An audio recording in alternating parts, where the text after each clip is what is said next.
Subscribe करंतु एबे हम चैनल को और प्रेस करंतु बेल आइकन को जहा द्वारा लेटेस्ट वीडियो नोटिफिकेशन आपण मानकु सर्वप्रथम मिल जिवो।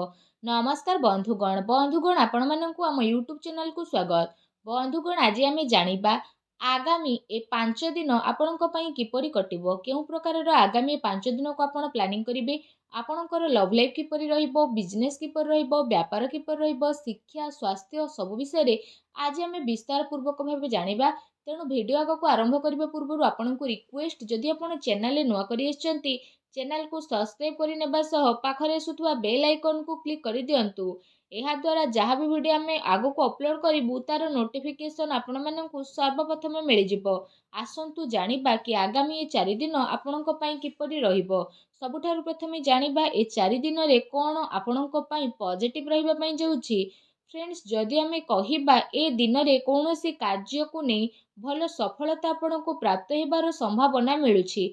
जदि आपण कौनसी प्रकारर कार्य योजना को विस्तार करने पई चेष्टा करूछंती किंबा कौनसी नुआ कार्यर आरंभ करने पई चाहुछंती तो सेथिरे आपनको भल सफलता मध्य प्राप्त हेबो। फ्रेंड्स, एहा सहित जदि कहिबा भूमि भवन वाहन आदि किणाकिणी पाई मध्य भल जोग मध्य बनुछि। वैज्ञानिक दृष्टिकोण तथा उन्नत भावना आपनको आगको बढ़ाइबारे सहायता प्रदान करिबो। बड़ लोकंकर सहयोग आशीर्वाद आपणक उपरे बनिकी रहिबो।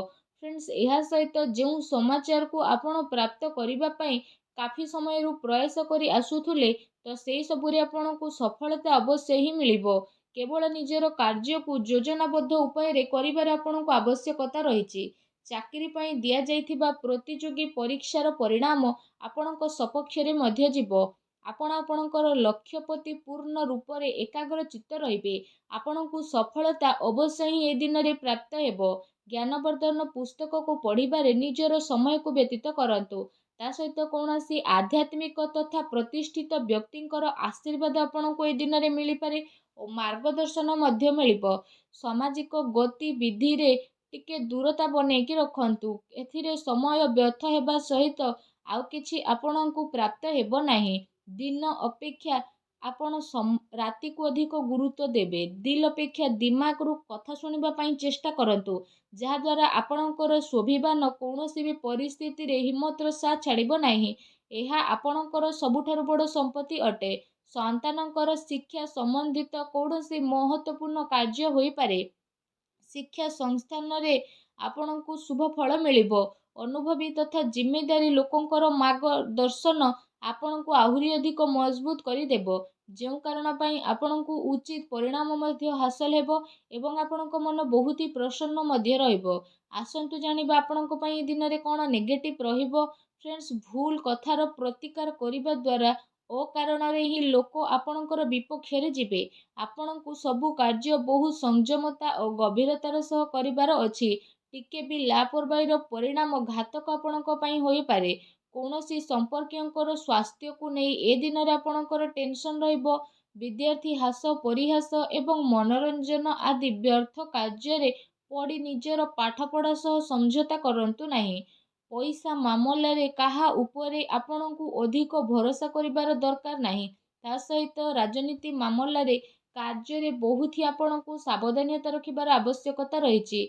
एहा सहित कौनसी नुआ निवेश करिबा पूर्वरु आपण भल भाबरे जांच पड़ताल करिकि नियंतु। ए समय रे आर्थिक स्थिति किछि एपरि रहिबो।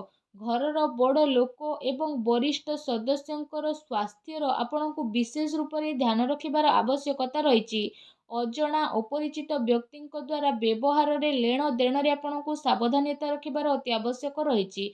खर्च उपरे आपण नियंत्रण रखंतु। एहा द्वारा आपणको आर्थिक व्यवस्था रे काफी समय पर्यंत सुधार आसीबो।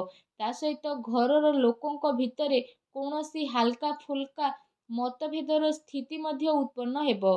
कौनसी संपर्कियों संबंधित कौनसी अप्रिय समाचार आपणको विचलित मध्य करि पारे। एथिपाई आपणको धैर्य एवं संयमता बनेई रखिबार अति आवश्यकता रहिछि। फ्रेंड्स, आसंतु जानिबा आपणकर ए दिन रे लव लाइफ किपरि रहिबो। फ्रेंड्स, जो लोक माने ए पर्यंत सिंगल अछंती तांको जीवन रे कौनसी प्यारा साथी आसी पारंती। निजर प्रेम जीवन को गभीरता देबा एवं जणे आउ जण को बुझिबारे दिन आपणको पई अटे। ଜୀବନସାଥୀ ତଥା ପରିବାରଜନଙ୍କର ସହଯୋଗ ଆପଣଙ୍କର ଆତ୍ମବଳ ଆତ୍ମବିଶ୍ୱାସକୁ ବଢ଼େଇ ଦେବ। ଆଉ ଆପଣ ଚିନ୍ତାମୁକ୍ତ ହୋଇ ନିଜର କାର୍ଯ୍ୟ ଉପରେ ଧ୍ୟାନ ମଧ୍ୟ ଦେବେ। ଦାମ୍ପତ୍ୟ ସମ୍ବନ୍ଧରେ ମଧୁରତା ବନିକି ରହିବ। ପରିବାର ଆପଣଙ୍କର ପ୍ରାଥମିକତା ରହିବ।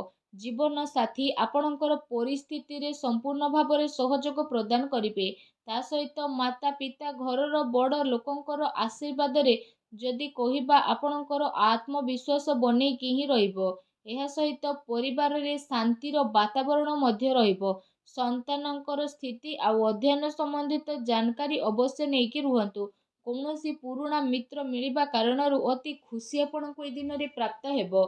ଫ୍ରେଣ୍ଡସ୍, ଆସନ୍ତୁ ଜାଣିବା ଏ ଦିନରେ ଆପଣଙ୍କର ବ୍ୟବସାୟିକ କ୍ୟାରିୟର କିପରି ରହିବ। ଏ ଦିନରେ ଆକସ୍ମିକ ଧନ ଲାଭର ପ୍ରବଳ ଯୋଗ ବନୁଛି।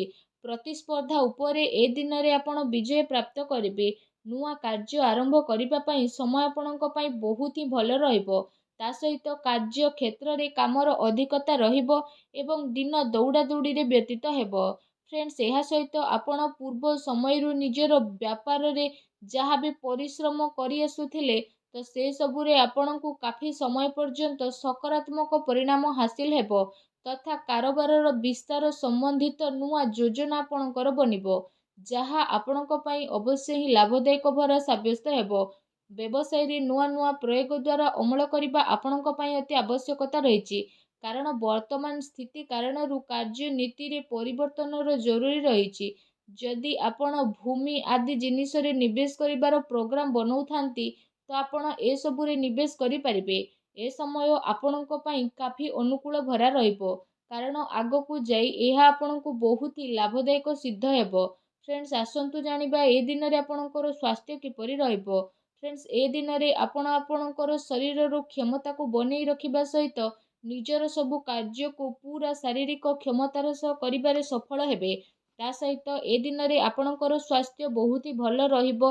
ଆପଣ ନିଜକୁ ଚିନ୍ତା ମୁକ୍ତ ଏବଂ କାଫି ଊର୍ଜାବାନ ଅନୁଭବ କରିବେ। ତା ସହିତ ନିଜର ସ୍ୱାସ୍ଥ୍ୟକୁ ଆହୁରି ଅଧିକ ଭଲ ରଖିବା ପାଇଁ ଆପଣ ପ୍ରତ୍ୟେକ ଦିନ ଯୋଗ କରନ୍ତୁ, ବ୍ୟାୟାମ କରନ୍ତୁ ଏବଂ ସୁସ୍ଥ ରୁହନ୍ତୁ। ଫ୍ରେଣ୍ଡସ୍, ଆସନ୍ତୁ ଜାଣିବା ଏ ଦିନରେ ଆପଣଙ୍କ ପାଇଁ କ'ଣ ବିଶେଷ ଉପାୟ ରହିଛି। ଏ ଦିନରେ ଆପଣ ସ୍ନାନ ଆଦି କରିସାରିବା ପରେ ଭଗବାନ ସୂର୍ଯ୍ୟନାରାୟଣଙ୍କୁ ତମ୍ବାର ଢାଳରେ ଜଳାର୍ଘ୍ୟ ଅର୍ପଣ କରନ୍ତୁ। ଏହା ସହିତ ପକ୍ଷୀମାନଙ୍କୁ କିଛି ନା କିଛି ଖାଇବାକୁ ଦିଅନ୍ତୁ ଏବଂ ନିଜର ସାମର୍ଥ୍ୟ ଅନୁସାରେ ଗରିବ ଲୋକଙ୍କୁ କିଛି ନା କିଛି ଦାନ କରନ୍ତୁ। ଦେଖିବେ ଆପଣଙ୍କୁ ସଫଳତା ପ୍ରାପ୍ତ ହେବ ଏବଂ ଆପଣ ପାରୁଛନ୍ତି ଯେତେ ନିଜର କ୍ରୋଧ ଉପରେ ସବୁବେଳେ ନିୟନ୍ତ୍ରଣ ରଖିବା ପାଇଁ ଚେଷ୍ଟା କରନ୍ତୁ, ଯାହାଦ୍ୱାରା ଜୀବନର ପ୍ରତିଟି କ୍ଷେତ୍ରରେ ଆପଣଙ୍କୁ ସଫଳତା ନିହାତି ଭାବରେ ପ୍ରାପ୍ତ ହେବ। ଆଶା କରୁଛି ବନ୍ଧୁଗଣ ଆଜିର ଏହି ଛୋଟିଆ ଭିଡ଼ିଓଟି ଆପଣଙ୍କୁ ନିହାତି ଭଲ ଲାଗିଥିବ। ଯଦି ମୋର ଭିଡ଼ିଓ ଆପଣଙ୍କୁ ଭଲ ଲାଗିଥାଏ ତ ଭିଡ଼ିଓଟିକୁ ଲାଇକ୍ଟେ କରନ୍ତୁ। ଆଉ ଯଦି ଆପଣ ଚ୍ୟାନେଲରେ ନୂଆ ଆସିଛନ୍ତି ତ ଚ୍ୟାନେଲକୁ ସବସ୍କ୍ରାଇବ୍ କରିନେବା ସହ ପାଖରେ ଆସୁଥିବା ବେଲ୍ ଆଇକନ୍କୁ କ୍ଲିକ୍ କରନ୍ତୁ। ଧନ୍ୟବାଦ।